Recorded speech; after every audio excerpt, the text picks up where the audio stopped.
Well, it's the end of the week, and this has been a really interesting week in terms of new information coming out about the extent to which your government spies on you.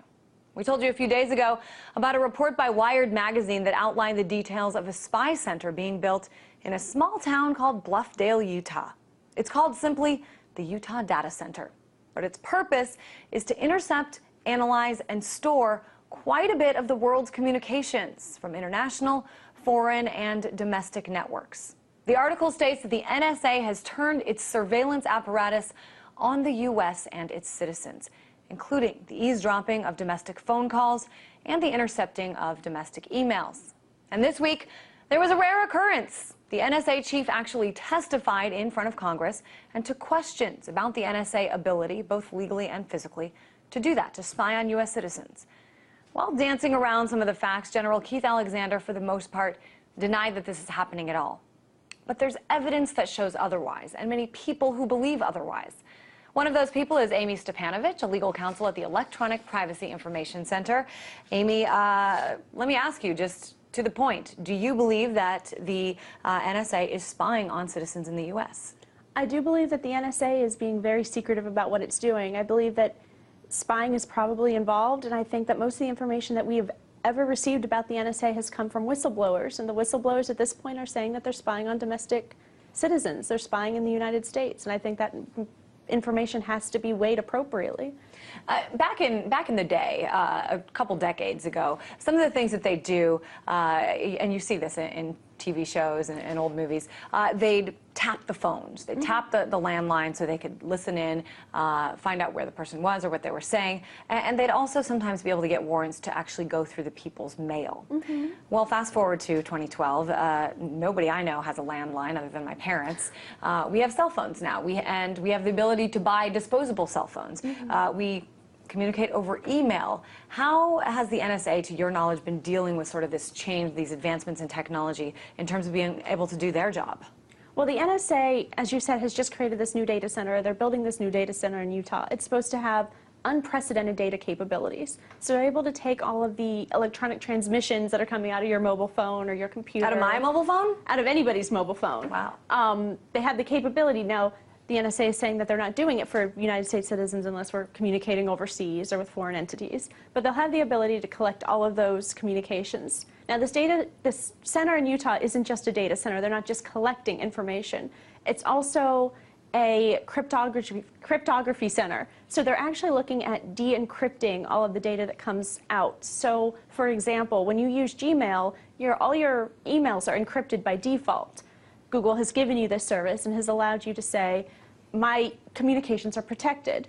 Now, the NSA center is designed around building systems that will de-encrypt that data and remove any protection that you can put onto it. So it's not only gathering the information, it's doing its best to be able to look at any information that you've put protections on. I mean, that just seems kind of crazy to me. Obviously, when you talk about security, there's often, it often goes hand in hand with secrecy. But we live in the United States of America. There's a Constitution.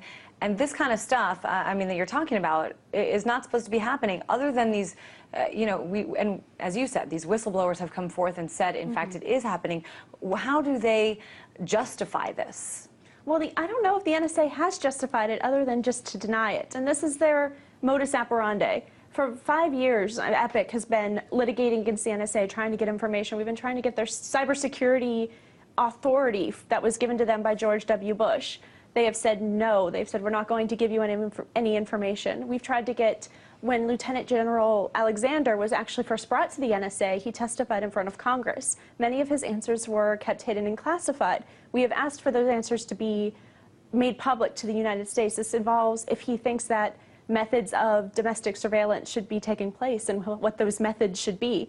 So his answers on these very sensitive subjects have been kept hidden, and the NSA has operated continually under the shroud of non-transparency and secrecy, despite a commitment on President Obama's first day in office that this is going to be the most transparent administration ever. The NSA just doesn't think that applies to them. Right. Well, I think a lot of branches of government don't. As we know, President Obama has also used the Espionage Act to charge several people, more people than all the other presidents combined.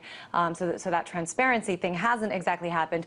You talked about the head of the NSA, speaking and testifying in front of Congress. This most recent testimony happened this week. I think it was on Tuesday. I want to play one question that came out of that hearing that was pretty interesting. If Dick Cheney were elected president and wanted to detain and incessantly waterboard every American who sent an email making fun of his well-known hunting mishaps, what I'd like to know is, does the NSA have the technological capacity to identify those Cheney bashers based upon the content of their emails? Yes or no? No.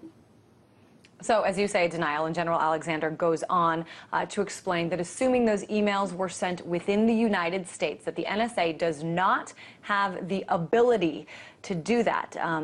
I don't know whether he's saying the legal ability or the physical or ability, the capability, that in the U.S., you know, the NSA, he says, would have to go through the FBI, you know, get a warrant, basically was deflecting responsibility. Talk a little bit about, you know, I guess read between the lines for us here. Well, I can't help but watch that clip and reminisce about a scenario not too long ago when George W. Bush stood up and said they were not wiretapping phones of American citizens. And it wasn't too long after that that the NSA's warrantless wiretapping program was revealed by a whistleblower. And so you wonder, and with the NSA's just frequent track record of hiding information, either if Lieutenant Alexander is choosing his words very carefully, which some have proposed, that maybe they can't collect it within the United States, but they're using satellites to collect this information, and that's the collection point, and then it's being transmitted into the United States for process, or if he's just lying outright, which has happened in the past as well. Well, we've talked to people here who say that there's also sort of the element of language that can be used, that intercept, that spy to us might mean something different than the actual language given and outlined at the National Security Administration. Let me talk about something that happened this week. I mean, certainly this week, a lot of stuff going on. This was just yesterday. U.S. Attorney General Eric Holder just basically gave the National Counterterrorism Center the license to retain Americans' data for up to 5 years. Now, these are not just people who have, you know, that they've gotten warrants to look into because they thought they were suspected of terrorism. These are people who have no ties, have no suspects of being, are not suspected of being tied to terrorism. They can hold on to that information for 5 years.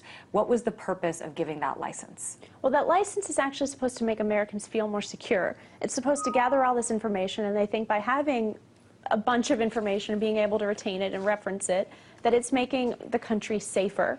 However, you find that when you have information in one place stored for a very long period of time, it actually makes that information less secure because it gives criminals and people who want to use that for bad methods a place to go.